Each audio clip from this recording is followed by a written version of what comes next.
If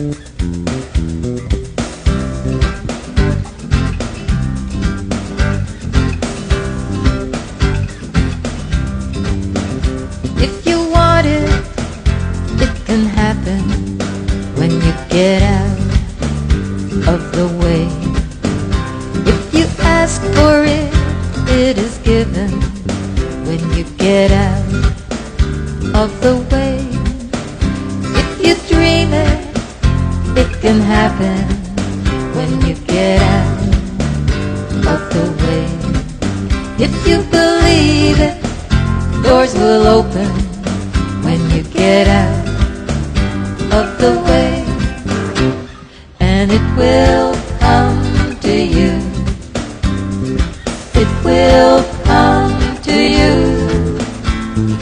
It will come to you. Yes, dreams do come true.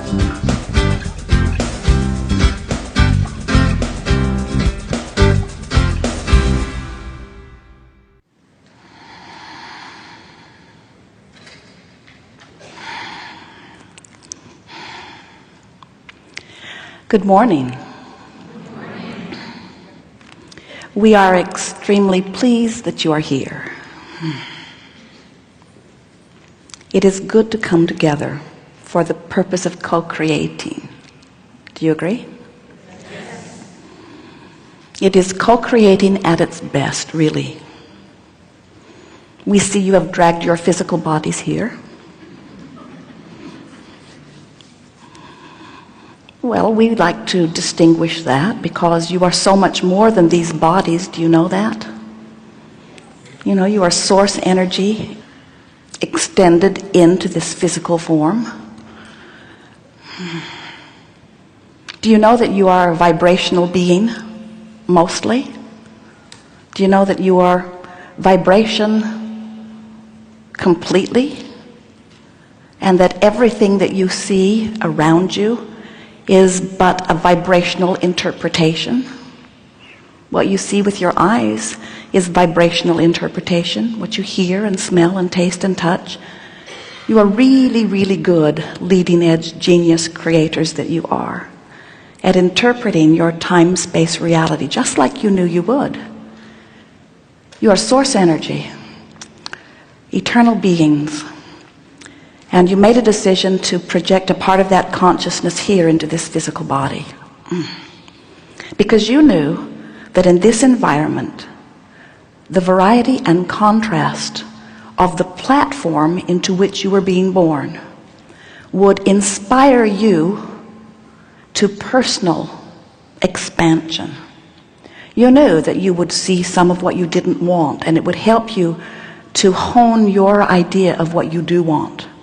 And you knew then that you are a creator, which means you get to choose by virtue of what you give your attention to, that which you expand toward. You understood prior to your birth into this physical body the creative nature of vibration. And you knew above all other things the importance and the power of focus. And while you were still non-physically focused, you offered one powerful stream of attention.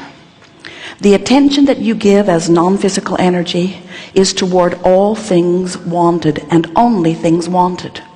You are pure love. You are pure energy. You are worthy beyond verbal description. You have knowledge of all things. You have access and in fact are infinite intelligence. In other words, that source energy part of you is pure positive energy.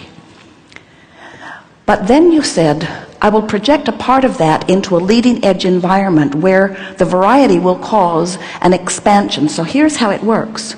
You came forth, you explore contrast, you give birth to new desires constantly. Because every time you know what you don't want, you know what you do want. Someone's rude to you, you want them to be nicer. You see the world not working out in some way, you want it to be better. You don't have enough of something you want more of it. You're sick, you want to be well. On and on and on it goes. The contrast helps you at all levels of your being to constantly hone out new intentions. All species, all consciousness, even one-celled organisms are doing this. The expansion, the evolution of all things is about that. So you give birth to these rockets of desire, so to speak. Rockets of desires are emanating from you all day, every day. And here's the part we really want you to hear, because it's the part most of you have temporarily forgotten. When you, in your physical form, come to a conclusion of something that would be better, the source energy part of you follows that rocket of desire and gives its undivided attention to that expanded idea. Now, what that means to you is there is in that moment a potential of you being completely aligned with the expanded version of you, completely aligned or not. And when you ride the rocket of desire, in other words, when you know you don't have enough money and you want more money, and you turn your undivided attention toward the idea of the money that is coming, there is no split in your energy, because you are a vibrational match to the way the source within you sees this. But if you give birth to rockets of desires, I'd like more money, I would like to be more prosperous, I would like to have more expansive experience in that area or any area, and the source within you comes to that same conclusion and holds that vision unerringly, unendingly for you. But you continue to beat the drum of, I don't have enough money, I don't have enough money, I don't have enough money, I don't have enough money, I don't have enough money. I don't know anybody who has enough money, I don't know anybody who has enough money, I don't know anybody who has enough money. I've never had enough money, I've never had enough money, I've never had enough money, I've never had enough money. I hate not having enough money, I hate not having enough money, I hate not having enough money. That rich brick over there's got enough money. He's got enough money. Not fair, not fair, not fair, not fair, not fair, not fair. I'll never inherit, I'll never inherit, I'll never inherit, I'll never inherit. Then what happens is, without meaning to, and mostly because you're observing what is, you hold yourself in vibrational resistance to where the larger part of you is gone. And when you hold yourself in vibrational resistance to where the larger part of you is gone, you set up a sort of vibrational separation. That's too strong a word, but you, in simple terms, just aren't letting yourself be who you really are.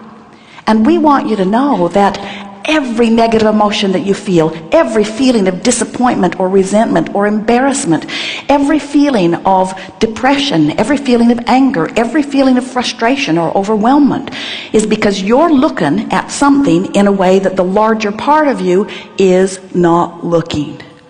Jesus said, turn the other cheek, and that's what he was talking about. Give your undivided attention to the expanded version of you.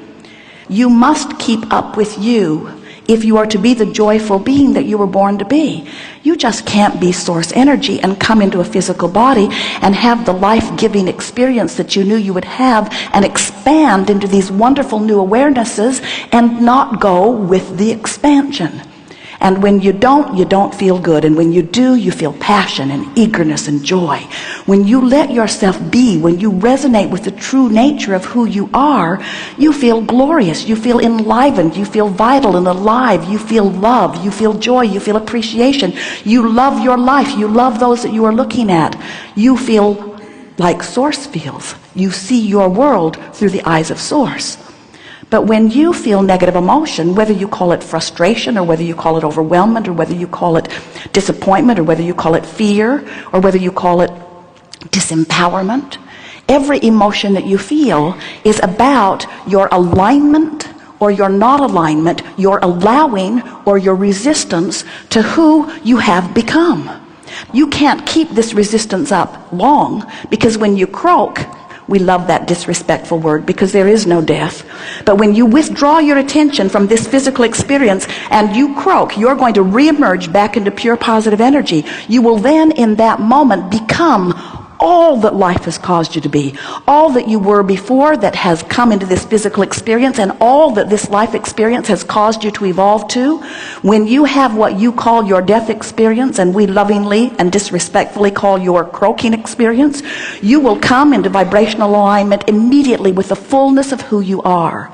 We just want you to know you don't have to croak to get there.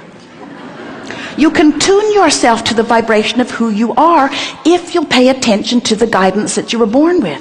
And that's what those emotions are letting you know. Every time you feel negative emotion, no matter what label you give it, you are in that moment thinking about something in a way that the broader you is not thinking.